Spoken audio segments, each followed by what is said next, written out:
आऊज़ बिल्लाहि मिनश्शैतानिर्रजीम बिस्मिल्लाहिर्रहमानिर्रहीम। शुरू अल्लाह के नाम से जो बड़ा मेहरबान और नहायत रहम वाला है। उम्मीद आप लोग खैरियत से होंगे और इस वीडियो में इंजीनियर फैसल आपसे मुखातिब है। हमारी आज की वीडियो का टॉपिक है DAE सेकेंड ईयर की मैथमेटिक्स एक्सरसाइज 7.3 है। क्वेश्चन नंबर 2 का पार्ट 13 सॉल्व करेंगे। आपको अपने चैनल का इंट्रोडक्शन करवाता चलूं। मेरे चैनल का नाम है केमिकल इंजीनियरिंग एजटेक और इस चैनल के अंदर मोर देन 500 लेक्चर्स अवेलेबल हैं और जिन सब्जेक्ट्स के लेक्चर्स अवेलेबल हैं उनमें शामिल है industrial chemical process, industrial stoichiometry, chemical engineering, organic chemistry, mathematics और इसके अलावा इंजीनियरिंग से रिलेटेड इंफॉर्मेटिव टॉपिक्स अवेलेबल है। और इसके अलावा आप मेरे चैनल को सब्सक्राइब करेंगे, बेल का आइकन प्रेस करेंगे तो मेरी हर लेटेस्ट वीडियो आपको मिलती रहेगी। एक्सरसाइज 7.3 है, क्वेश्चन नंबर 2 है, पार्ट 13 है और हमारे पास जो फंक्शन अवेलेबल है हमने इसको इंटीग्रेट करना है और रूल 2 के मुताबिक इंटीग्रेट करना है। रूल 2 क्या है, हमने इसका फार्मूला यहाँ पे पेस्ट कर दिया। लोअर पोर्शन में अगर फंक्शन fx है तो इसी का डेरिवेटिव हमारे पास f' ऊपर मौजूद होना चाहिए और अगर ऐसा होगा तो इसकी इंटीग्रेशन का रिजल्ट हमें natural log of fx plus c की सूरत में मिलेगा।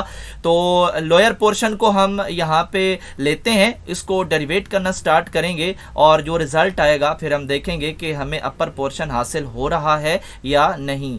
तो फिर हम जो है मजीद प्रोसेस करेंगे इसको। तो हमने लोअर पोर्शन को यहाँ पे लिया, एक वेरिएबल t के इक्वल किया और विद रिस्पेक्ट टू x हमने लेफ्ट और राइट दोनों साइड्स को डेरिवेट करना स्टार्ट करना है।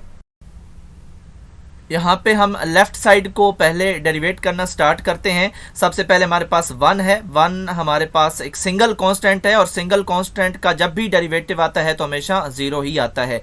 नेक्स्ट फंक्शन हमारे पास e का फंक्शन है और e के फंक्शन को जब भी डेरिवेट किया जाता है तो एक दफ़ा उस पूरे फंक्शन को एज इट इज़ ही लिखा जाता है और उसके बाद उसकी पावर को डेरिवेट किया जाता है। तो जब हम पावर को डेरिवेट करेंगे तो 2x है और 2 तो कांस्टेंट है, उसको एज इट इज रखना है। x को with respect to x derivate करते हैं तो आंसर 1 आता है और फिर 1 जो है वो 2 से मल्टीप्लाई होगा तो यहाँ पे 2 ही रहेगा। तो जो हमारे पास राइट साइड है वहां पे t है, t को with respect to x derivate करेंगे तो आंसर आएगा dt बटा dx। तो हमारे पास यहाँ पे जो हमारे पास फंक्शन है इसका जो अपर पोर्शन है वो है e की पावर 2x और dx। तो यहाँ पे हमारे पास जो 2 है ये फालतू है और इसके अलावा जो हमारे पास राइट साइड पे बटे में dx है वो हमें चाहिए तो हम उसको इधर शिफ्ट करते हैं और ये जो 2 है ये यहाँ पे क्योंकि मल्टीप्लाई हो रहा है वहाँ जाएगा तो डिवाइड होगा। तो हमने ये अपने फंक्शन का अपर पोर्शन जो है इसको यहाँ पे पूरा करना है, बाकी चीज़ें हमने शिफ्ट करवानी हैं।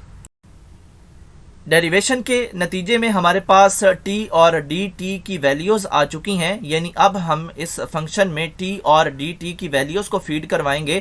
तो अपर पोर्शन हमारा जो है वो 1/2 dt के बराबर है तो हमने यहाँ पे 1/2 dt लिख दिया। लोअर पोर्शन हमने जो है वो इक्वल किया था t के, तो यहाँ पे अब हमने t लिखना है। तो 1/2 कांस्टेंट है, इसको हमने बाहर निकालना है और हमने अब इंटीग्रेट करना है 1/t dt को। इसको हम एक फार्मूला की मदद से इंटीग्रेट करेंगे और वो ये है कि 1/x dx हमारे पास हो तो फिर हम इसकी इंटीग्रेशन का result natural log of x की सूरत में हासिल करते हैं। तो यहाँ पे वेरिएबल क्योंकि t है तो यहाँ पे नेचुरल लॉग ऑफ t आएगा। तो हमने जो कांस्टेंट है उसको एज इट इज रखा, फिर नेचुरल लॉग लिखा और फिर हमने क्योंकि t है हमारे पास तो t लिखेंगे और फिर प्लस c फार्मूले के मुताबिक। और लास्ट स्टेप में जो हमने t को इक्वल किया था लोअर पोर्शन के, फिर हम लोअर पोर्शन इसको वापस फीड करवा देते हैं और यही हमारा आंसर है।